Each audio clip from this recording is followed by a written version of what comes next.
I'm not surprised about anything. Congratulations.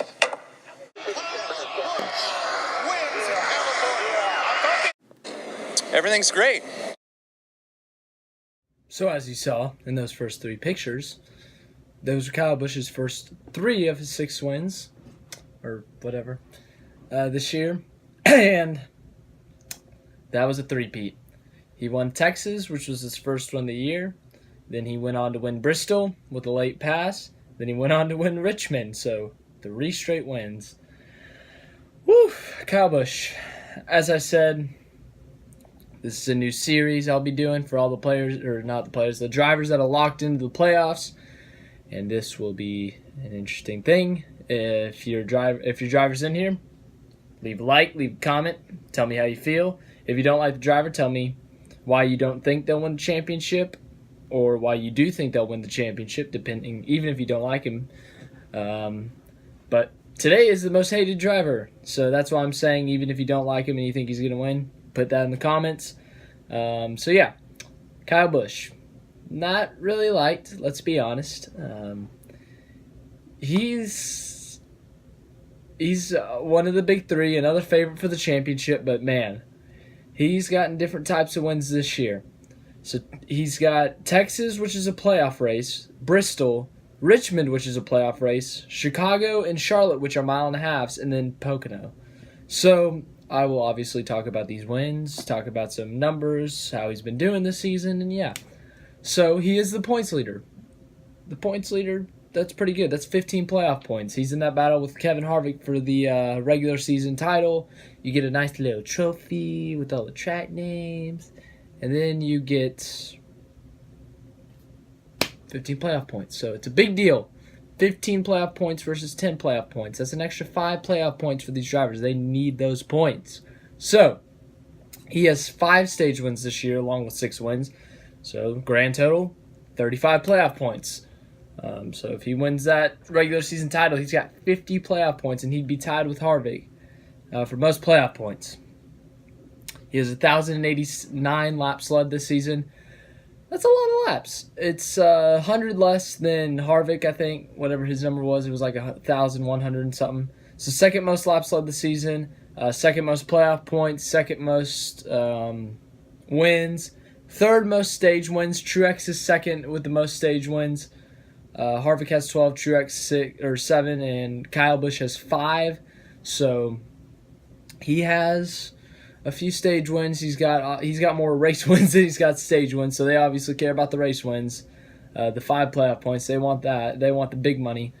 But yeah, so the Texas win, the Texas and Richmond win, I'd say are the 2 most important of the season. The Texas win wasn't only his first one and launched them into a momentum streak into the rest of the season, but that is a playoff track. That's not only a playoff track, it's a late playoff track. And Kyle Busch, he's most likely going to get to the round of 8. And in that, you got Martinsville, Texas, and Phoenix. Last year in 2017, he won at Martinsville to advance himself to the championship. This year, in the spring, he won at Texas. So 2 of those 3 tracks he's won at within the last year. So that is huge for Kyle Busch, that he's got wins within the last year of the 2 tracks and 2 of the 3 tracks in the last round of the playoffs to get into Homestead, and he has wins there. That's a big, big deal, because obviously if you're good, you got a good track record there. That's good and all, but if you can win there recently, that's a big deal as well. Bristol, that's a half-mile short track racing. He showed some aggression, bumping Larson out of the way for the race lead and the win. And we'll talk about aggression more on, because you guys know what's about to come up, what I'm about to talk about. That it's not really a playoff track. It's not really similar to any playoff tracks. So it's hard to say. Richmond, that's a playoff race. He won there. He started like 32nd or something. It was a pretty impressive run. He ended up winning, got 3 straight wins. That's a big deal. So, he's won at 2 playoff tracks. He's won at 2.5 miles and Pocono and Bristol. So, I'm going to get into his last 3 wins and then his chances at the championship against guys like Harvick and Truex. Sit at the bottom of the track. Slide job. Trying to take the lead away. Slide job. If you don't like that kind of racing, don't even watch.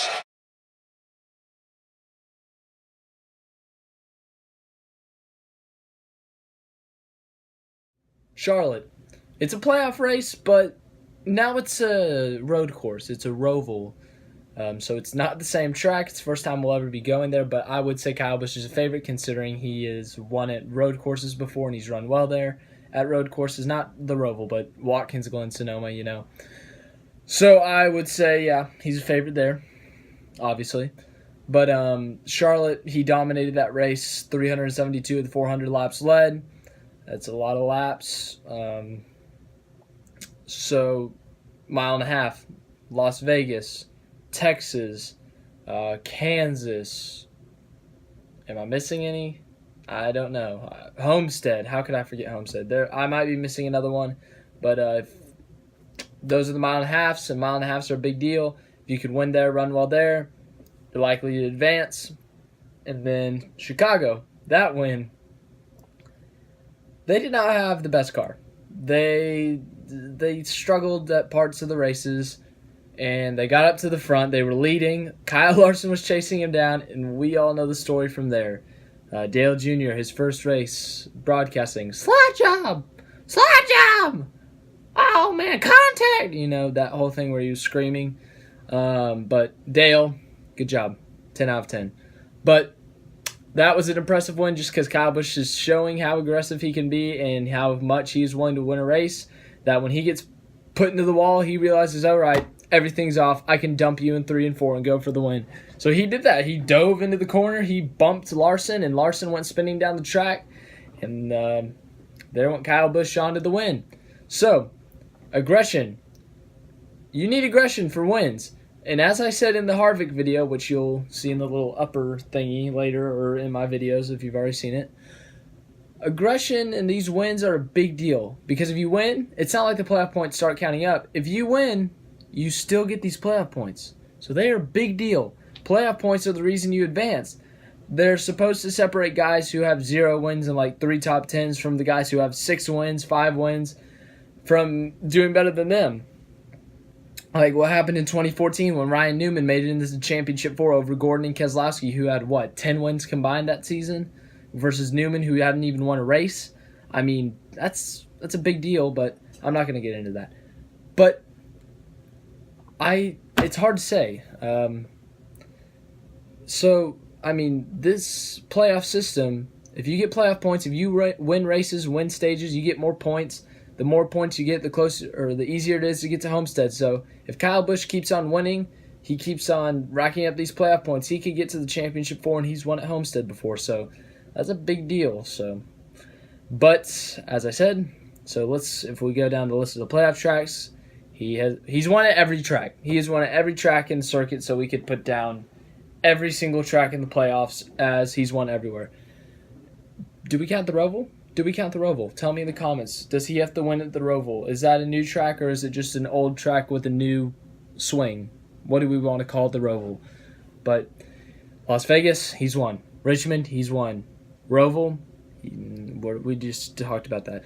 Dover, he's won. Kansas, he's won. Talladega, he's won. Martinsville, he's won. Texas, he's won. Phoenix, he's won. Homestead, he's won. He's won everywhere. So, you guys get my point.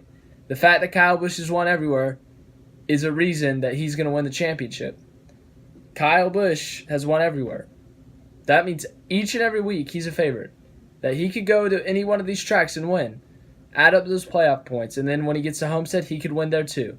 So that's honestly, if you're arguing as a Kyle Busch fan, or even just you think Kyle Busch is going to win the championship, that should be a main argument. That he's won at every track, and he's going to be the favorite for each one of these races because he's won at every single track. I don't know how to explain it more than that, other than he's won everywhere, he knows how to get it done, and he can still get it done because he's in his prime, he's only 33, and he has a bunch of wins. So Kyle Busch, I'd say he's it's hard to say between him and Harvick. It's really hard to separate them. But yeah, that's all I have for today. Tomorrow will be Truex. Next day, Boyer. Next day, Logano. Next day, Elliott. And on and on and on. So I'm going to be making these still for each driver that is locked into the playoffs. Kyle Busch, I'd say. It's tough to say. It's really tough to say at this point. I'd say we wait till the playoffs before I actually make predictions, but, he's a favorite. Tomorrow, Truex. Like, subscribe, share, all that stuff. If you like the video, if you think Kyle Busch will win the championship, like the video. Comment if you don't think he will. Tell me who you think will win the championship down below and why you think they will win the championship. If you want to see my video on why Kevin Harvick will win the championship, here you go. If you want to see the playlist that I'm making that has all the guys that will soon be down the list of everyone that is locked in that I'm making the videos on, click here. And if you would like to subscribe to me, click on my face.